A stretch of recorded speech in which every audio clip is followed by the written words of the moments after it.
Amen. Gloire au Seigneur.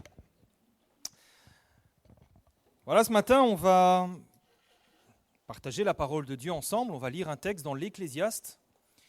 On va lire donc dans l'Ecclésiaste, chapitre 1er, et on va lire les versets 9 à 10. On va lire ensemble. Ce qui a été, c'est ce qui sera. Et ce qui s'est fait, c'est ce qui se fera.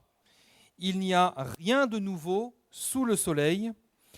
S'il est une chose dont on se dise « Vois, ceci, c'est nouveau », cette chose existait déjà dans les siècles qui nous ont précédés. Amen.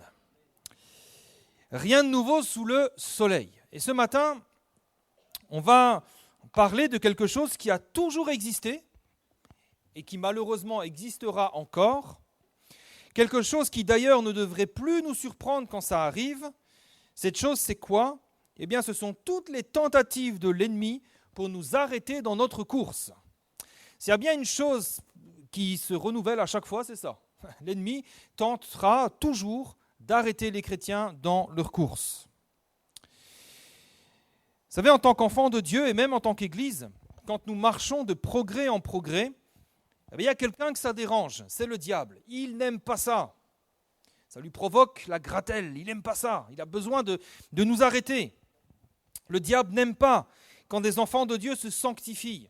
Il n'aime pas quand ils se consacrent davantage au Seigneur dans la prière, dans la méditation de la parole. Le diable déteste quand nous témoignons de Jésus autour de nous. Il déteste quand nous choisissons de pardonner au lieu de nous venger, quand nous choisissons le bien au lieu du mal. Il n'aime pas ça. Et la stratégie du diable dans ces moments-là, elle est bien connue. Il n'y a pas de secret, il n'y a pas de mystère. C'est quelque chose d'archi connu. Le diable sait qu'il ne peut pas nous toucher. Il ne peut pas toucher un enfant de Dieu. Ses mains et ses pieds sont liés.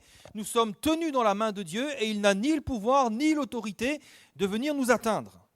Il n'a aucun pouvoir ni aucune autorité vis-à-vis des enfants de Dieu. Alors, qu'est-ce qu'il va faire ?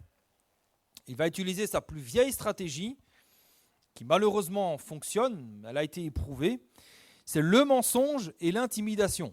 N'oubliez jamais que si Adam et Ève, qui étaient un homme et une femme absolument parfaits, sans péché, ont chuté, c'est avant tout par un mensonge du diable. Donc, c'est sa plus vieille stratégie. Quand l'Église avance, il faut savoir une chose, c'est que le diable fera tout pour l'arrêter par la ruse. Il n'a pas la puissance pour nous arrêter. Il ne peut pas venir comme ça se manifester et fermer notre bouche. Il ne peut pas. Alors il va user de ruse. Il va tenter de nous décourager. Il va tenter de nous diviser. Il va tenter de nous séduire dans le mensonge et par le péché pour nous éloigner du plan de Dieu pour nous. C'est ce qu'il va faire. Alors heureusement, nous sommes avertis de ces choses.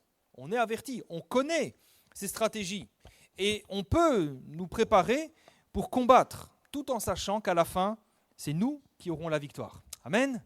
Dans ce combat, dans ce bras de fer avec le diable, c'est toujours les enfants de Dieu qui gagnent s'ils persévèrent. Et ça, frères et sœurs, c'est une certitude. Si nous résistons au diable avec les armes de Dieu, le diable n'a pas d'autre choix que de fuir. Devant un enfant de Dieu qui tient ferme, qui prie, qui persévère, le diable n'a pas d'autre choix que de fuir. C'est pas moi qui le dis, c'est la Bible. Jacques chapitre 4 verset 7. Soumettez-vous à Dieu, résistez au diable, ça veut dire qu'on a le pouvoir de lui résister, on n'est pas obligé de succomber. Résistez au diable et il fuira loin de vous. C'est merveilleux quand même. On peut lui résister et si tu lui résistes, il y a cette promesse, il fuira loin de toi. Nous ne devons donc pas craindre le diable. Il y en a encore trop souvent qui craignent le diable, qui ont peur du diable en disant « mais si le diable m'attaque, si le diable m'en veut, qu'est-ce que je vais faire ?» Nous ne devons pas craindre le diable. Nous devons craindre Dieu, mais pas le diable. Nous ne devons pas redouter ses attaques et ses ruses, parce que celui qui est avec nous est plus grand et plus fort que celui qui est contre nous. Amen. Nous sommes dans le camp des vainqueurs. Le psaume 91, verset 3 nous dit « C'est lui qui te délivre du filet de l'oiseleur. » C'est l'Éternel qui nous délivre du filet de l'oiseleur.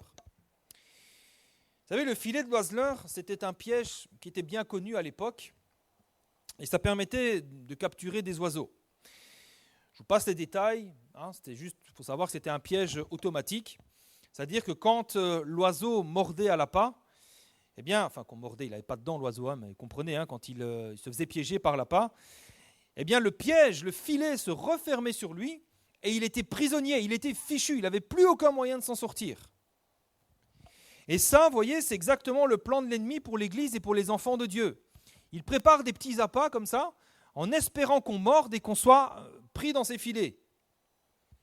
Sauf que si nous marchons avec le Seigneur, nous avons l'assurance que notre Dieu nous protège et nous délivre de tous les pièges et de tous les filets que l'ennemi met en place pour nous avoir. Nous devons donc rester dans la foi, dans la confiance dans le Seigneur.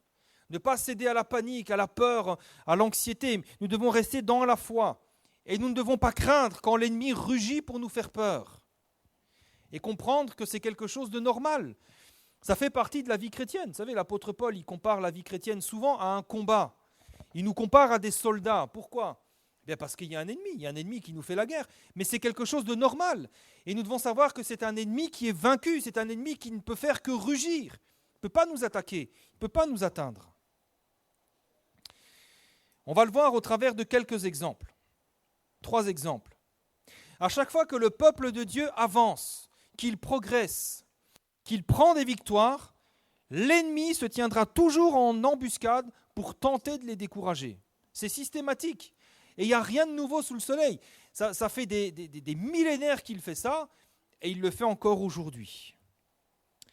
Si donc certains sont éprouvés au milieu de nous, et je le crois, il y en a qui sont éprouvés au milieu de nous, vous marchez fidèlement avec le Seigneur, vous êtes engagés à suivre le Seigneur, vous êtes engagés à le servir, eh bien, sachez-le, c'est normal que l'ennemi essaye de vous arrêter. Ça fait partie, j'ai envie de dire, ça fait partie du jeu, ça fait partie de la vie chrétienne, c'est comme ça, c'est normal. Et je vais même aller un petit peu plus loin. Ce qui n'est pas normal, c'est quand un enfant de Dieu n'est plus du tout éprouvé. Alors je ne dis pas, la vie chrétienne, ce n'est pas des épreuves tout le temps. Il y a des périodes d'accalmie. Mais quand même, si ça fait des années que tu n'es pas éprouvé, c'est peut-être pas normal. Parce que vous savez que le diable, il importune ceux qui le dérangent. Quand vous dérangez le diable par votre sanctification, quand vous témoignez du Seigneur, c'est là qu'il va essayer de vous arrêter. Par contre, le diable, il va laisser tranquille ceux qui ne le dérangent pas. C'est-à-dire ceux, par exemple, qui vivent dans le compromis avec le péché. Pourquoi est-ce que vous voulez que le diable les embête ? Ils sont déjà un pied en enfer, on va le dire comme ça. Ou ceux qui, malheureusement, ont déjà arrêté la course. Le diable ne va pas les embêter davantage. Par contre, ceux que l'ennemi va tenter d'arrêter, ce sont ceux qui témoignent de Jésus. Ce sont ceux qui veulent vivre pieusement en renonçant au péché. Ce sont ceux qui sont résolus à servir Dieu et à lui obéir. Ceux-là, l'ennemi les hait par-dessus tout et l'ennemi veut les arrêter. Ça dérange l'ennemi. Quand nous témoignons du Seigneur, quand nous vivons une vie de sanctification, on l'empêche de dormir tranquille. Ça l'agite. Mais si nous restons fidèles à Dieu, si nous persévérons sans nous décourager, alors rien ni personne ne pourra nous arrêter. Et d'ailleurs, j'aimerais vous dire que, et ça c'est quelque chose de très important, la seule chose qui peut empêcher le plan de Dieu de s'accomplir dans notre vie, c'est quoi ? Parfois on a l'impression que j'ai des ennemis qui se lèvent contre moi, le plan de Dieu ne va pas s'accomplir. Il y a mon patron qui ne veut pas, il y a ceci, il y a cela, il y a toutes sortes de choses. Et on a l'impression que le diable ou les hommes peuvent empêcher le plan de Dieu de s'accomplir pour nous. Pourtant, la seule chose qui va empêcher le plan de Dieu de s'accomplir, ce n'est pas le diable, ce n'est pas les autres, mais c'est nous-mêmes, si nous abandonnons la foi. Si nous arrêtons la course, c'est là que le plan de Dieu ne pourra pas s'accomplir. Tant que nous sommes dans la course, tant que nous prions, que nous sommes fidèles à Dieu, le plan de Dieu continue à s'accomplir et nous sommes littéralement inarrêtables. Inarrêtables. Et on va voir quelques exemples justement pour bien illustrer ce propos. On va voir quelques exemples des stratégies de l'ennemi. Vous verrez comment c'est pathétique, à quel point il essaye encore et toujours de lutter contre les enfants de Dieu. Et vous verrez surtout comment le peuple de Dieu est victorieux quand il garde la foi et qu'il persévère en Dieu. On va voir 3 exemples, et le premier personnage, c'est Néhémie. On connaît, j'ai pris les 2 premières histoires, j'ai pris des histoires qu'on connaît, comme ça on n'est pas trop dépaysé. Vous connaissez Néhémie, vous connaissez un petit peu le contexte dans lequel il est. Les Hébreux, donc, quelques années avant, ils ont été déportés, donc ils étaient dans le territoire d'Israël et de Juda, et à cause de leurs péchés, eh bien, le Seigneur les a arrachés de là, par les Babyloniens et les Assyriens, et ils ont été déportés de leur terre. Et ils ont été donc tenus en captivité pendant 70 ans à Babylone. Au terme des 70 ans, le roi Cyrus, il va écrire un édit qui va leur permettre de retourner dans la terre promise. Alors là, les Juifs, ils sont heureux, ils quittent Babylone et ils retournent dans la terre promise. Le problème, c'est qu'entre-temps, là-bas, tout a été ravagé. Il n'y avait plus personne, donc tout a été ravagé, tout a été détruit et il faut tout reconstruire. Il n'y a plus de temple, il n'y a plus de murailles, plus rien. Et la priorité, c'est les murailles de Jérusalem. C'est la première chose qu'il faut faire, c'est rebâtir les murailles de la ville pour permettre d'assurer la sécurité et la protection aux habitants qui sont là. Et donc Néhémie, il est à la cour du roi de Babylone, et il va prendre à cœur cet ouvrage. Alors il va se tenir devant Dieu, et puis le Seigneur va l'envoyer, et Néhémie va arriver à Jérusalem. Et la première chose qu'il fait, c'est constater la ruine, constater l'ampleur des dégâts, et l'ampleur aussi des travaux à effectuer. Il fait le tour de la ville, il regarde, et puis il va s'adresser aux responsables du peuple, et il va les encourager. Dans Néhémie chapitre 2, verset 17, Néhémie leur dit alors : « Voyez le malheureux état où nous sommes. Jérusalem est détruite, et ses portes sont consumées par le feu. Venez, rebâtissons la muraille de Jérusalem, et nous ne serons plus dans l'opprobre, nous ne serons plus dans la honte, nous ne ferons plus pitié. » Et je leur racontai comment la bonne main de mon Dieu avait été sur moi, et quelles paroles le roi m'avait adressées. Et ils dirent, encouragés par les paroles de Néhémie, « Levons-nous et bâtissons », et ils se fortifièrent dans cette bonne résolution. Quel beau récit. On voit que, oui, la situation est catastrophique, mais il y a un homme qui vient, qui encourage le peuple, et on voit qu'ils sont encouragés, ils sont prêts à rebâtir la cité. Ils sont là comme pour dire, on ne va pas laisser notre ville dans cet état, on ne va pas laisser la capitale de notre ville dans cet état, de notre nation, on va la rebâtir. Et devant cet élan de courage et d'espérance, il y en a un qui n'est pas d'accord, il y en a un que ça gêne. Et il va se lever pour tenter de les décourager. Néhémie chapitre 2, verset 19, on voit que l'ennemi va utiliser des hommes, Sanballat, le Horonite, Tobija, le serviteur ammonite, et Geshem, l'arabe. En ayant été informés, ils se moquèrent de nous et nous méprisèrent, et ils dirent : « Que faites-vous là ? Vous révoltez-vous contre le roi ?» Vous voyez, il n'y a rien de nouveau sous le soleil. À peine qu'ils se lèvent pour servir Dieu, l'ennemi envoie ses sbires pour tenter de les arrêter. Frères et sœurs, dès que nous commencerons à relever les défis que le Seigneur a mis devant nous, quand nous essayerons de les relever par la foi, en nous appuyant sur l'Éternel, quand nous reprendrons courage, nous pouvons être certains que l'ennemi fera tout pour nous décourager. Et ce n'est pas quelque chose d'étrange, je le répète, ce n'est pas quelque chose d'anormal. La Bible nous a déjà avertis sur ces choses. Dans 1 Pierre chapitre 5, verset 8, il est dit : « Soyez sobres et veillez. Votre adversaire, le diable, rôde comme un lion rugissant, cherchant qui il dévorera. » C'est écrit. Mais la Bible nous dit ensuite : « Résistez-lui avec une foi ferme. » Et Jacques rajoute : « Et il fuira loin de vous. » La Bible nous dit donc de ne pas avoir peur, de ne pas nous cacher, de ne pas dire « Oh là là, j'ai commencé à relire la Bible, j'ai commencé à prier tous les matins, je suis attaqué, je vais arrêter, comme ça je serai tranquille. » Non, surtout pas. Il ne faut pas nous arrêter. Il faut au contraire tenir bon et résister avec cette promesse que nous avons lue tout à l'heure. Résistez au diable et il fuira loin de vous. Ce n'est pas à nous de nous taire, c'est à lui de s'enfuir devant notre foi. Et c'est exactement ce que Néhémie a fait. Néhémie ne s'est pas laissé décourager. face à cette tentative de découragement, face au mépris et aux moqueries de ses adversaires, Néhémie, il brandit le bouclier de la foi. Chapitre 2, verset 20, Néhémie 2, 20. Il leur fit cette réponse: le Dieu des cieux nous donnera le succès. Amen. Il savait que ce qu'il faisait était conforme à la parole de Dieu. Il savait que c'est Dieu qui l'envoyait. Et quand Dieu envoie quelqu'un, il ne l'envoie pas à la défaite, il ne l'envoie pas pour la perte, il l'envoie pour la victoire. Et il savait que s'il était là, c'était pour la victoire. Et il a raison de dire: le Dieu des cieux nous donnera le succès. Vous ne pourrez pas nous arrêter dans cette affaire. La force de Néhémie, c'est qu'il sait que la victoire ne dépend pas de lui, ne dépend pas de ses capacités ni de ses ressources, mais que sa victoire dépend de l'Éternel qui est avec lui. C'est ça sa force. Alors Néhémie ne se laisse pas intimider par les mépris et par les moqueries. Il n'en tient pas compte. Ça coule sur lui comme l'eau sur feuille songe. Il s'en fiche. Il ne tombe pas non plus donc dans la colère et dans l'amertume. Vous savez, ça c'est un piège aussi dans lequel on tombe parfois. Ah oui, l'ennemi envoie parfois des hommes, des femmes qui se moquent de nous, qui nous méprisent. Ne tombons pas dans la colère et dans l'amertume. Ne tombons pas, vous savez, parfois, c'est malheureux à dire, mais c'est la vérité. Parfois, l'ennemi utilise des hommes, des femmes faibles, qu'il utilise comme des marionnettes pour nous avoir. Ne nous trompons pas de combat. Ne nous trompons pas de combat. Ce n'est pas contre la chair et le sang que nous avons à lutter, mais c'est contre les principautés, les dominations. Notre combat, il est spirituel. Néhémie, ici, donc, il ne se laisse pas intimider par ces choses. Il garde les yeux fixés sur son Dieu et il se met au travail. Et la muraille se reconstruit.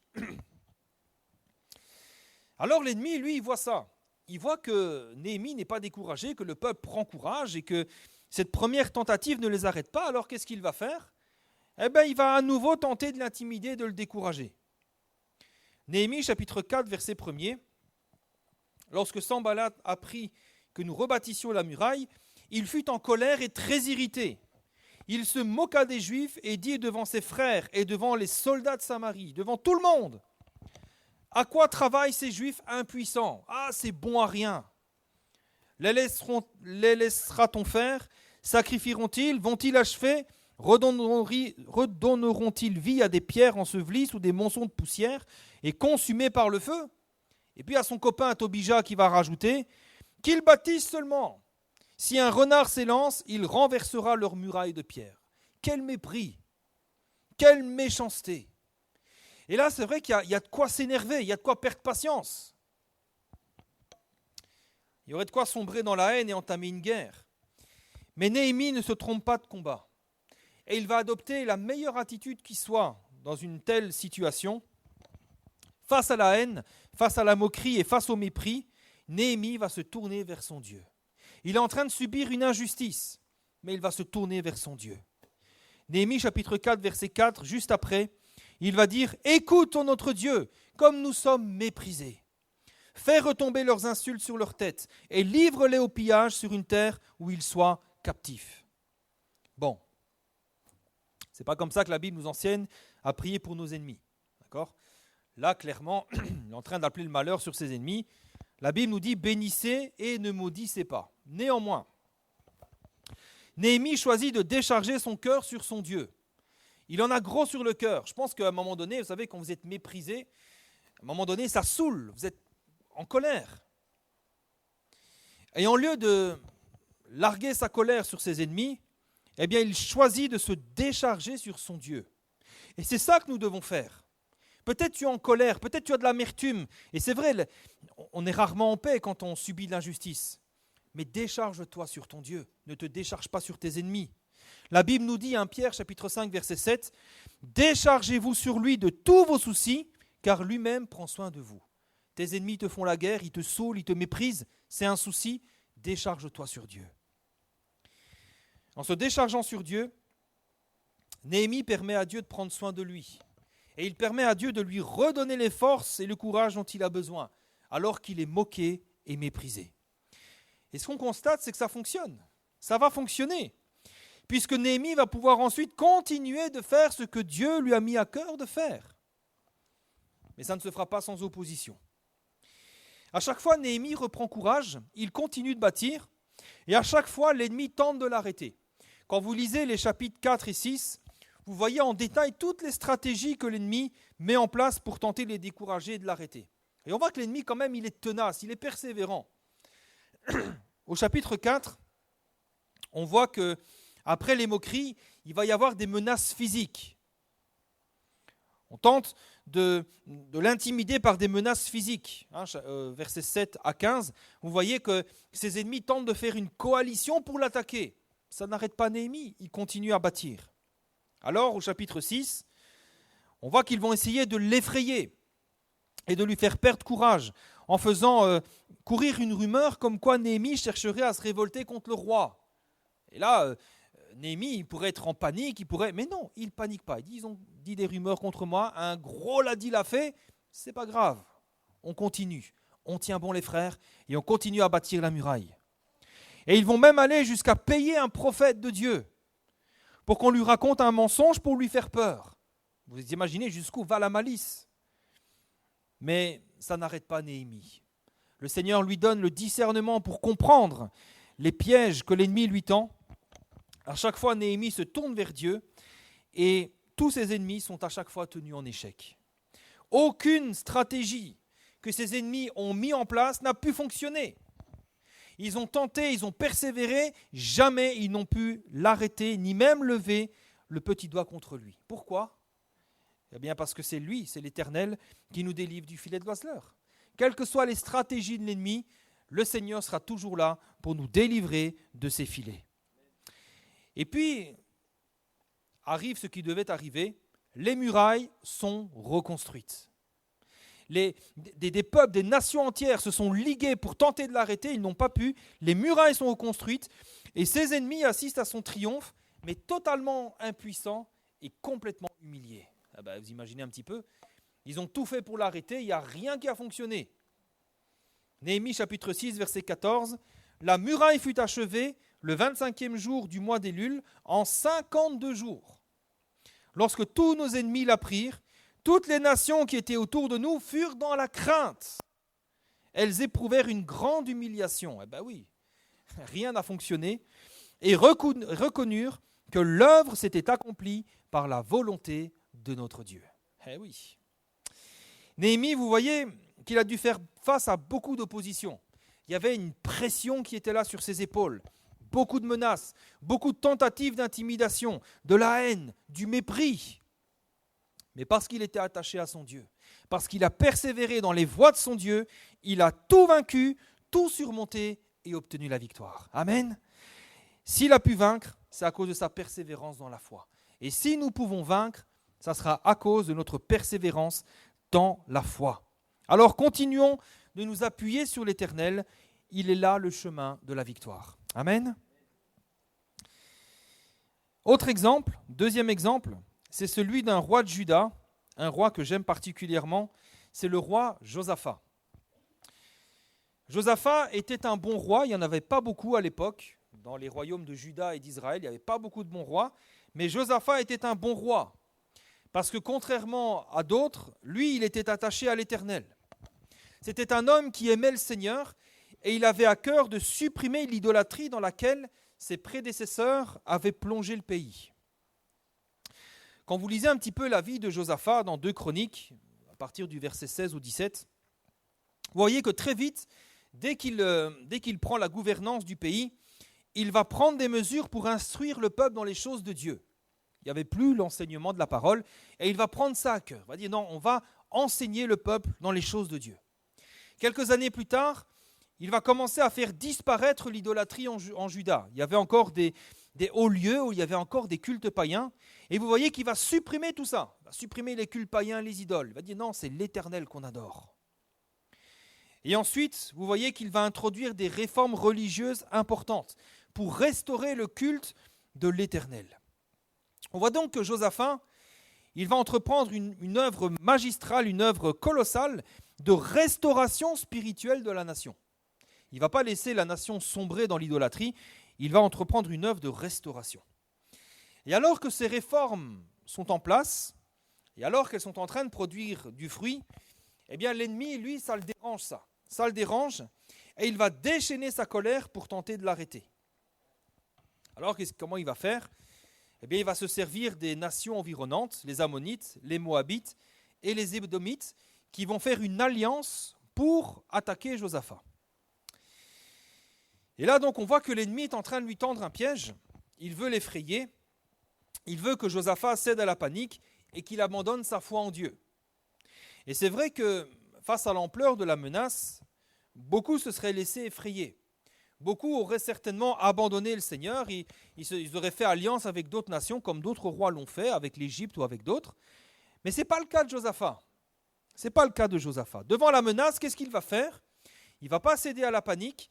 Il va se tourner vers Dieu avec peut-être une des plus belles prières qui soit. 2 Chroniques chapitre 20 verset 12, on va lire ensemble. 2 Chroniques chapitre 20 verset 12.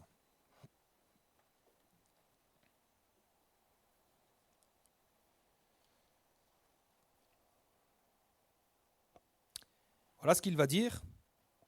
Ô notre Dieu, n'exerceras-tu pas tes jugements sur eux? Car nous sommes sans force devant cette multitude nombreuse qui s'avance contre nous, et nous ne savons que faire, mais nos yeux sont sur toi. Amen. Quelle belle prière. Il reconnaît humblement qu'il n'a pas de force, qu'il n'a pas de ressources, mais il fait une chose, il réaffirme sa confiance en Dieu. Seigneur, je suis dépassé par les événements, je ne maîtrise plus rien. Ces choses sont au-delà de ma portée, mais j'ai confiance en toi. Je sais que tu es mon secours et que tu me délivreras. Là encore, devant la menace de l'ennemi, c'est le bouclier de la foi qui lui permet de résister et d'éteindre les traits enflammés du malin. Alors, vous savez, quand on se confie en Dieu, quand on place notre foi dans le Seigneur ne tarde jamais à répondre. Et c'est ce qui va se passer ici. Le Seigneur ne va pas tarder à répondre au roi par la bouche du prophète, puisqu'à l'époque de l'Ancien Testament, c'est comme ça que Dieu parlait. Dans 2 Chroniques, chapitre 20, verset 15, à travers le prophète Jacaziel, le Seigneur va dire « Soyez attentifs, tout Juda et habitants de Jérusalem, et toi, roi Josaphat. Ainsi vous parle l'Éternel. Ne craignez pas et ne vous effrayez pas devant cette multitude nombreuse, car ce ne sera pas vous qui combattrez, ce sera Dieu. » Amen. Autrement dit, c'est le Seigneur qui nous délivre du filet de l'oiseleur. Il y a un filet qui est en train de se déployer là. Mais l'Éternel leur promet la délivrance. Et c'est exactement ce qui s'est passé. Le lendemain, ils vont à la rencontre de leurs ennemis et dans un élan de foi, qu'est-ce qu'ils vont faire? Ils vont louer le Seigneur. C'est fort quand même. Ils sont là devant leurs ennemis et en lieu de paniquer, en lieu de dire mais comment on va faire et si le Seigneur manquait à l'appel, etc. Non. Ils ont foi dans le Seigneur et ils vont le louer. 2 Chroniques chapitre 20 verset 21. Il est écrit que ensuite, d'accord avec le peuple, Josaphat nomma des chantres qui, revêtus d'ornements sacrés et marchant devant l'armée, célébraient l'Éternel et disaient « Louez l'Éternel, car sa miséricorde dure à toujours. » Et au moment où l'on commençait les chants de louange, ils commençaient tout juste, ils s'échauffaient la voix. Certains gargarisaient un petit peu, faisaient des vocalises, ils commençaient seulement à louer le Seigneur. Juste au moment où ils commençaient, l'Éternel plaça une embuscade contre les fils d'Ammon et de Moab et ceux de la montagne de Séhir qui étaient venus contre Juda et ils furent battus. Amen. Ils furent battus. Frères et sœurs, quand nous marchons droitement avec notre Dieu et que nous sommes confrontés aux menaces de l'ennemi, la médisance, les menaces, la méchanceté, la meilleure chose à faire, c'est de louer Dieu. C'est de louer Dieu. C'est le roi David qui avait écrit « Je m'écris, loué soit l'Éternel, et je suis délivré de tous mes ennemis. » C'est ça qui s'est passé ici. Peut-être même qu'ils se sont rappelés cette parole, puisque Josaphat, c'était un arrière-petit-fils de David. Et certainement, il s'est souvenu « Je m'écris, loué soit l'Éternel, et je suis délivré de mes ennemis. » Alors ils ont loué le Seigneur, et ils ont été délivrés. Frères et sœurs, ce matin, louons celui qui nous délivre du filet de l'oiseleur. Louons-le! Celui qui nous donnera toujours la victoire sur nos ennemis. Louons-le parce qu'il est notre refuge, il est notre forteresse, il est celui qui nous défend et qui nous fera toujours triompher. Ne perdons pas courage devant l'adversité, car la victoire appartient aux enfants de Dieu. Amen. Et enfin, dernier exemple. Un exemple qui nous montre que l'œuvre de Dieu ne peut pas être arrêtée pourvu que nous soyons persévérants, c'est avec la jeune église de Jérusalem. Vous savez qu'après la Pentecôte, Actes chapitre 2, verset 4, il y a eu un réveil spirituel dans Jérusalem. Vous savez qu'il y a eu un grand réveil. L'apôtre Pierre a prêché la parole et il y a ce jour-là, 3000 âmes se sont rajoutées à l'église. Et depuis, l'église connaît une croissance extraordinaire. Acte 2, 47 nous dit que le Seigneur ajoutait chaque jour à l'église ceux qui étaient sauvés. Tous les jours, il y avait des âmes nouvelles. Tous les jours, il y avait des services de baptême. Il y avait un temps de réveil extraordinaire. Acte 6, verset 7, vous voyez donc 4 chapitres plus loin, il est écrit que la parole de Dieu se répandait de plus en plus. Le nombre des disciples augmentait beaucoup à Jérusalem et une grande foule de sacrificateurs obéissait à la foi. Et cette dernière phrase est importante, puisque même parmi les religieux, les pharisiens, les sadducéens, même parmi la branche la plus rigoriste du judaïsme, parmi eux, même beaucoup se tournaient vers la foi en Jésus. Donc il y a vraiment un réveil spectaculaire. Et dans cette église, eh bien, il y a un homme en particulier, un homme dont la Bible, un homme que la Bible encense. Et vous savez que quand la Bible encense des hommes, ce n'est pas pour les flatter, mais c'est parce que ce sont des hommes exemplaires. Et cet homme, il s'appelait Étienne. C'était un homme qui était rempli d'Esprit Saint, il était rempli de sagesse, il était rempli de la puissance de Dieu. Et c'est quelqu'un de qui on rendait un excellent témoignage. C'était un exemple, c'était un homme de Dieu exemplaire. Étienne était vu comme un homme exemplaire, un modèle à suivre.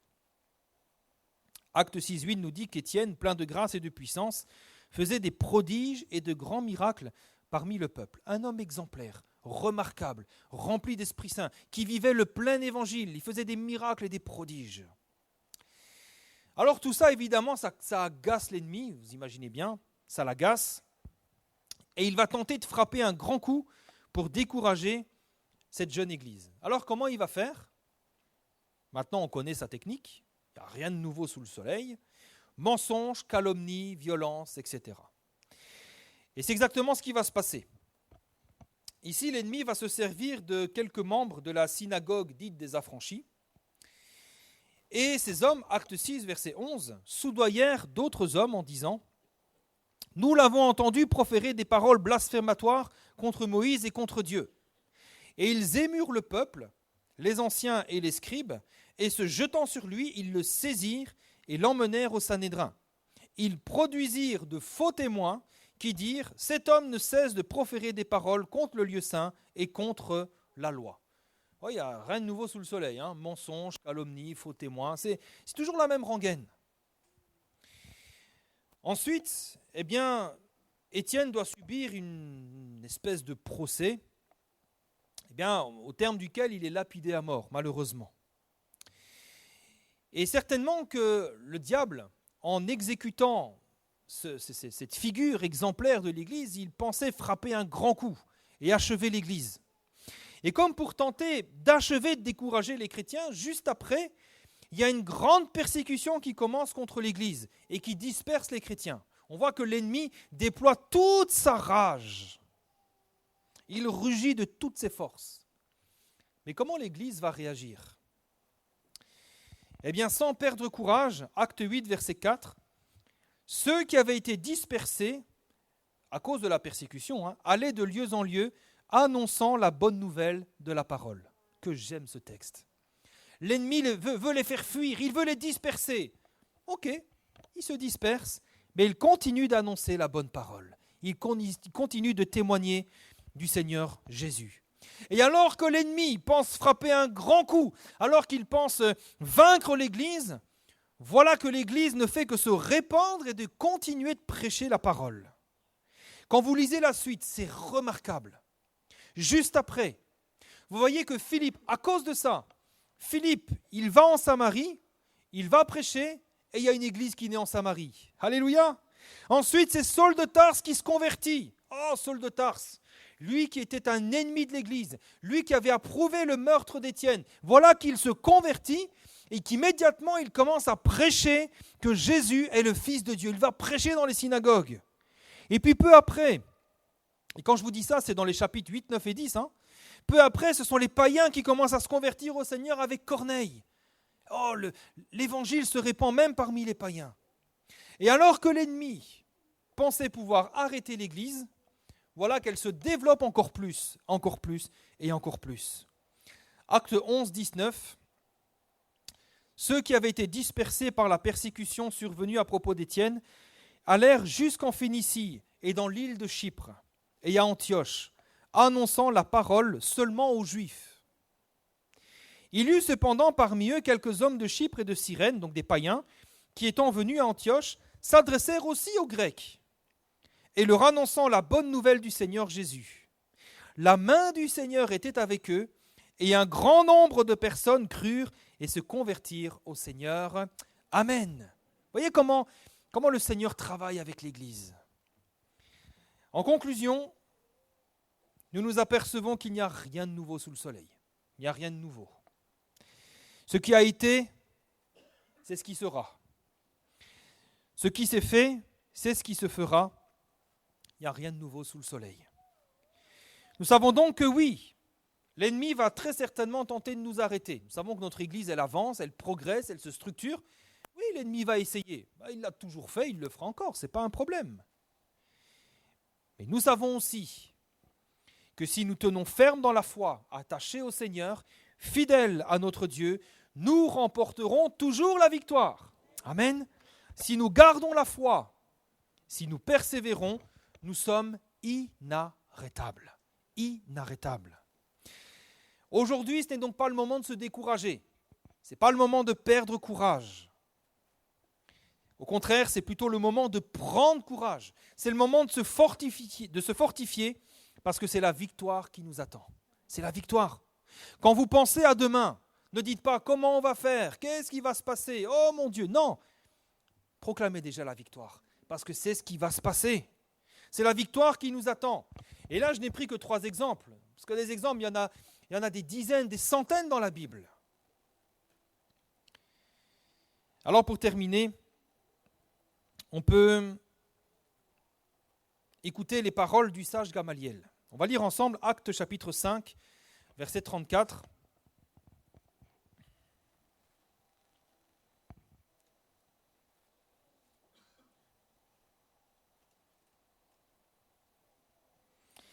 Acte 5, 34. Donc là, c'est vrai que les apôtres étaient un petit peu malmenés, on tentait déjà de les arrêter. Et là, il y a un pharisien nommé Gamaliel, un homme très sage, docteur de la loi, estimé de tout le peuple. Il se lève dans le Sanhédrin et ordonna de faire sortir un instant les apôtres. Puis il leur dit, « Hommes israélites, vous qui tentez d'arrêter ce que ces apôtres sont en train de faire, vous qui tentez d'arrêter la proclamation de l'Évangile, prenez garde à ce que vous allez faire à l'égard de ces gens. » Au verset 38, « Maintenant je vous le dis, ne vous occupez plus de ces hommes et laissez-les aller. Si cette entreprise ou cette œuvre vient des hommes, elle se détruira. Mais si elle vient de Dieu, vous ne pourrez la détruire.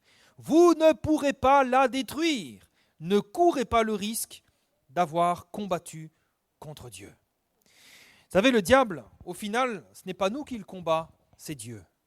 À chaque fois, il se prend des raclées. C'est comme ça, que voulez-vous? C'est comme ça. Nous, restons dans la foi.